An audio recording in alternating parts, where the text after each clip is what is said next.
Welcome to Spotlight. I'm Bruce Gulland. And I'm Liz Wade. Spotlight uses a special English method of broadcasting. It is easier for people to understand no matter where in the world they live.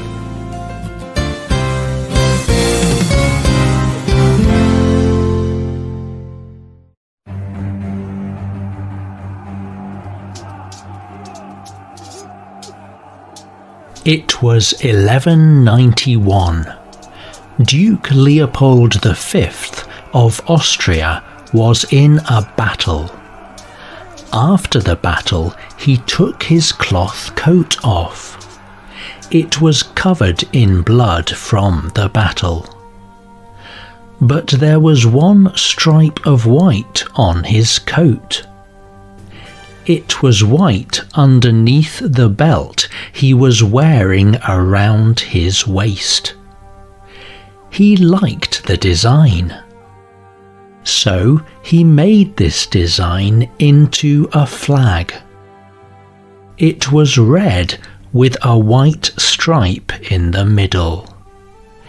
It became the official design of the Austrian flag in the year 1919. And it is still Austria's flag today. Not every flag has such an exciting story in its history. But flags often do tell their own stories. They show meaning and inspire people. Today's Spotlight is on flags.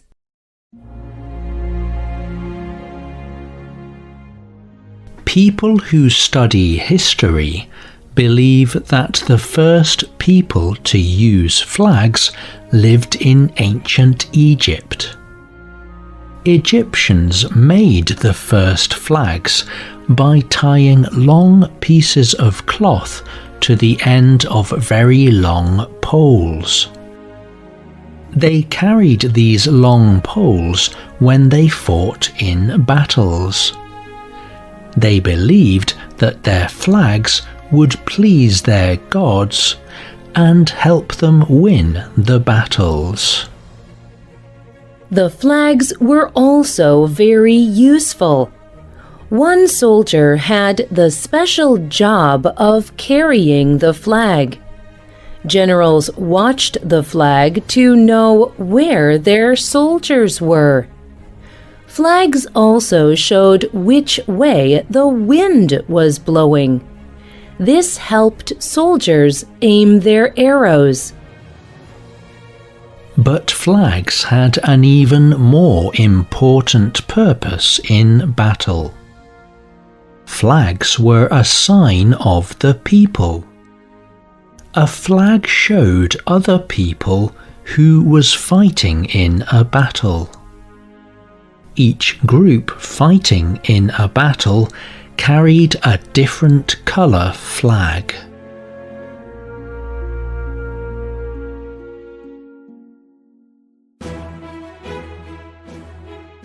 After a time, other cultures also began to use flags, and they added more than just color. Flag designers started to put important pictures on the flags. These pictures, or symbols, on the flags represented ideas, people, or gods. Kings put their symbols on flags. When a king sent his people to battle, his enemies could see his symbol. They knew which king was attacking. Most flags use a common set of symbols. People have used these symbols for a very long time. For example, when you see a star on a flag, it usually represents unity. The number of stars on a flag may tell how many parts of something are united in some way. Other flags use symbols from nature, like leaves, trees, or animals. Some flags use religious symbols like crosses. Many Christian groups use a cross on their flags. Most flags are shaped like rectangles or long squares, but some are square, like the flag of Switzerland. And flags are not just for countries. Groups like the United Nations, the Red Cross, and the European Union all have flags. Countries, states, cities, and even some small people groups have flags. But why are all these different flags needed?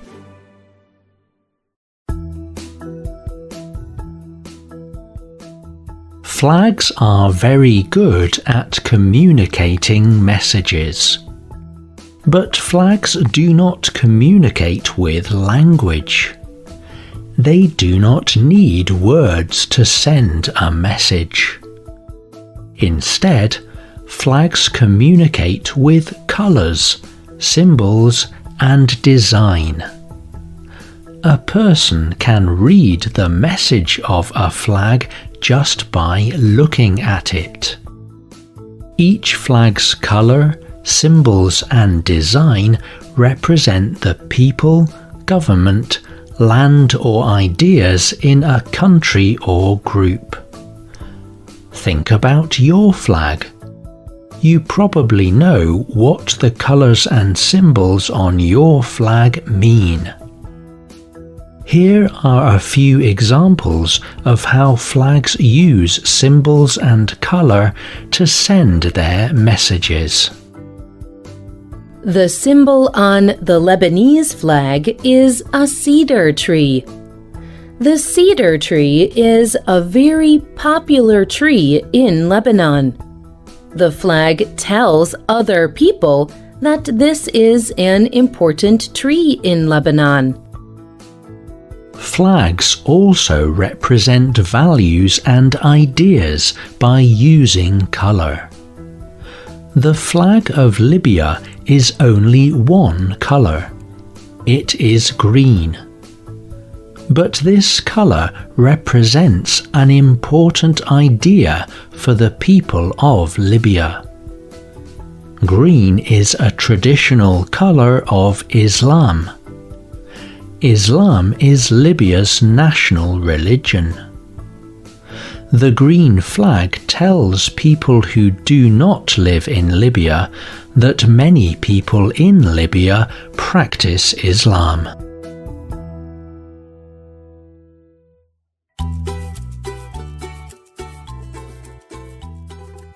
Flags may also use similar colors or designs to show unity with other nations around them.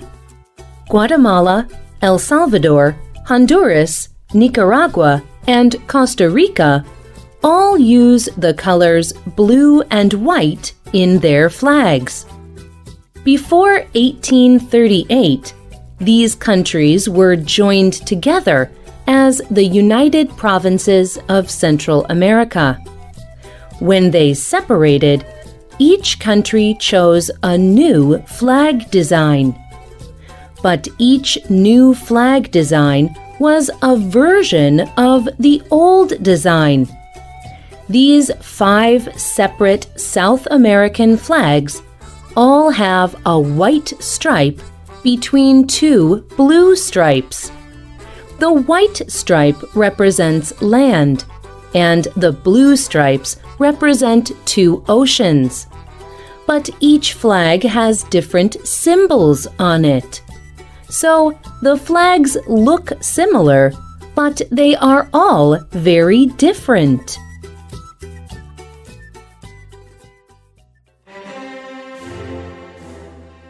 Flags can also represent a group of countries that share a common goal or interest. Imagine the flag of the Olympic Games. The Olympic flag is white. It has no borders. In the middle there are 5 circles. They are blue, black, red, yellow and green. The circles are linked together. There are 5 continents that take part in the Olympic Games, and each circle represents a continent. When people see the Olympic flag, they see the message of the Olympics. They see that every continent is equal, and they see that the Olympic Games encourage unity. Flags can also tell a part of the history of a country or group. An example of this is the story about Austria's flag from the beginning of this program. On a flag, color, symbol and design combine to make something very meaningful. Flags are often a symbol for a country. When a person is proud of their country, their leader or their group, they are happy to show people their flag. Flags unite people across a country, and sometimes around the world. Flags are a message that people can stand behind. Sometimes people will even die to protect and preserve a flag that sends a message they believe in.